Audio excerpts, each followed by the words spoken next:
A very good morning to all of you. Today we'll discuss cell membrane.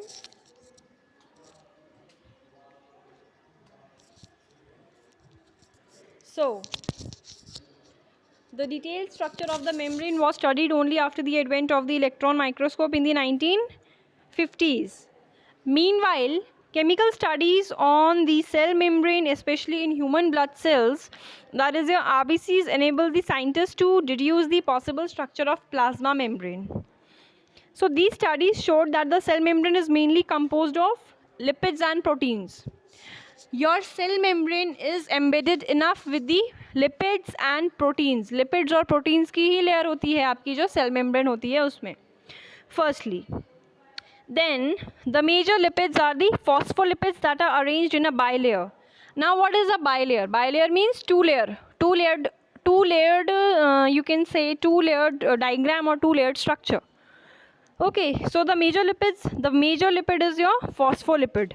Phospholipid is your major lipid and it is arranged in a bilayer.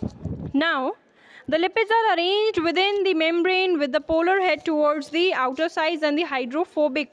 Now, what is hydrophobic? Hydro means your water and phobic means heating.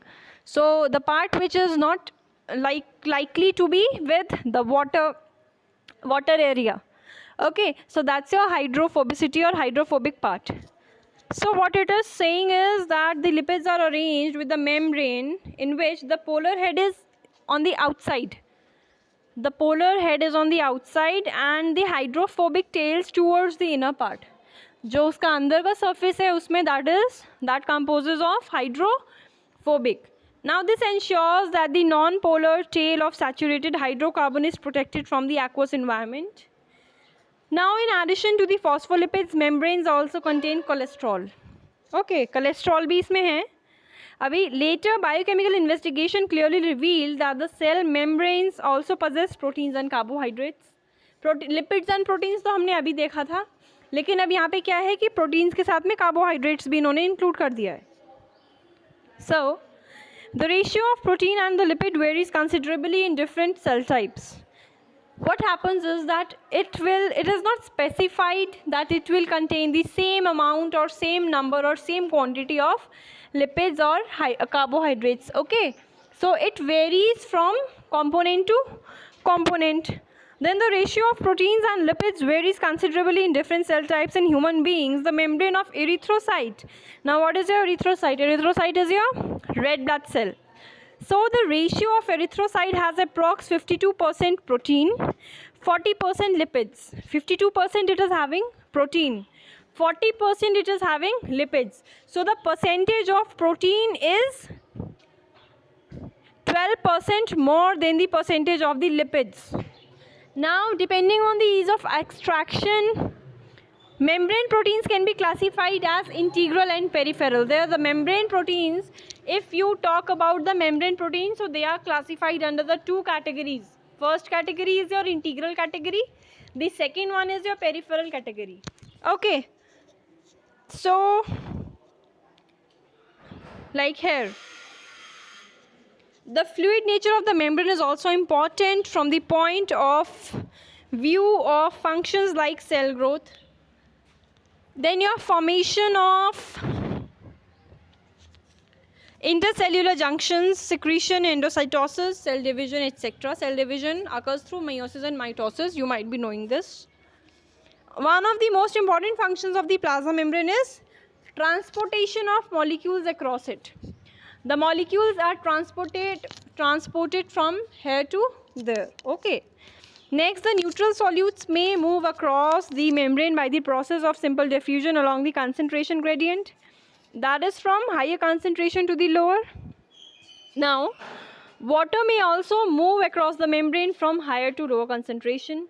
Now, the movement of the water, whenever there is a movement of water by the diffusion, is called your osmosis.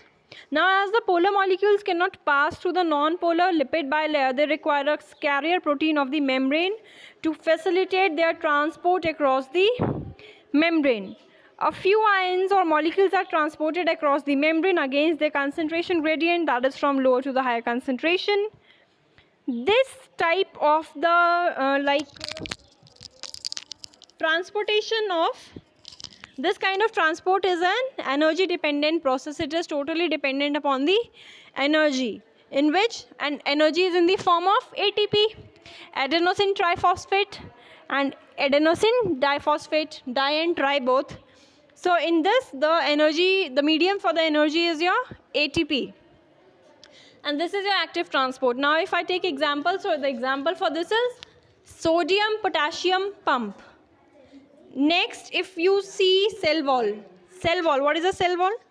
What do you understand by a cell wall? What does a wall of your house does?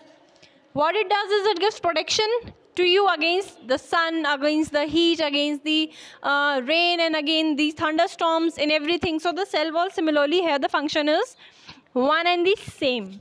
As you may recall, a non-living rigid structure called the cell wall forms an outer covering. Basically, it is the outer covering for the plasma membrane of fungi and the plants. Okay. Then cell wall, look, it has one more function, significant function, that it only not gives the shape to the cell. Along with the shape, it protects the cell from the mechanical damages and infections.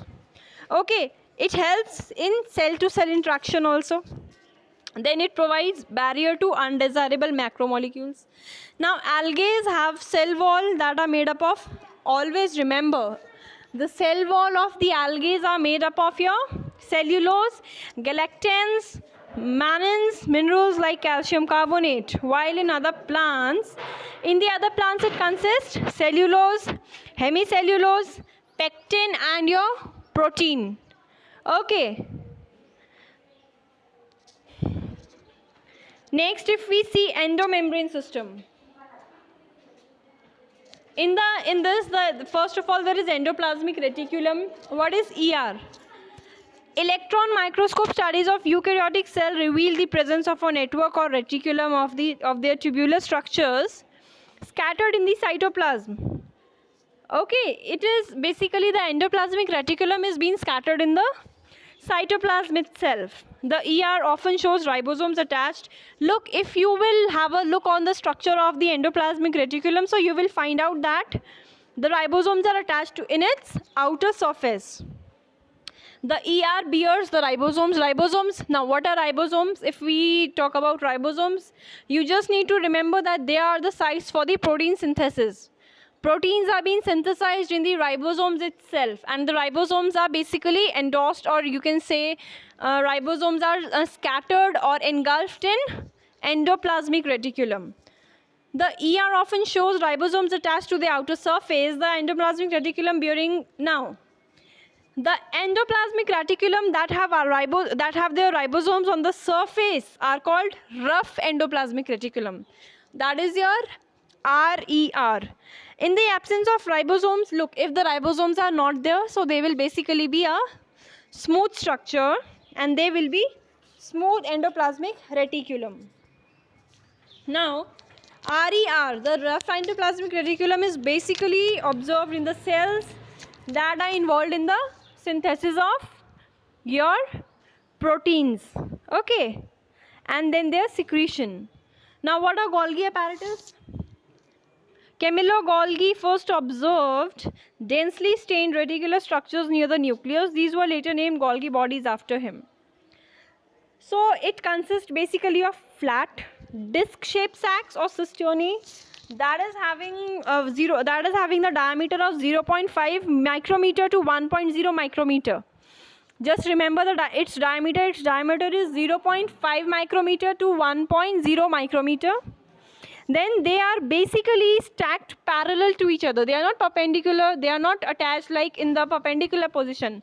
You might have seen the parallel position, like they are moving end to end. Okay, the Golgi cisternae are concentrically arranged near the nucleus with distinct convex for the forming face. Next, it basically performs the function of packaging materials. It basically packages the materials to be delivered either to the intracellular targets or secreted outside the cell. So the material that needs to be packaged in the form of vesicles from the ER fuse with the cis phase of the Golgi apparatus. Look, basically its function is of packaging.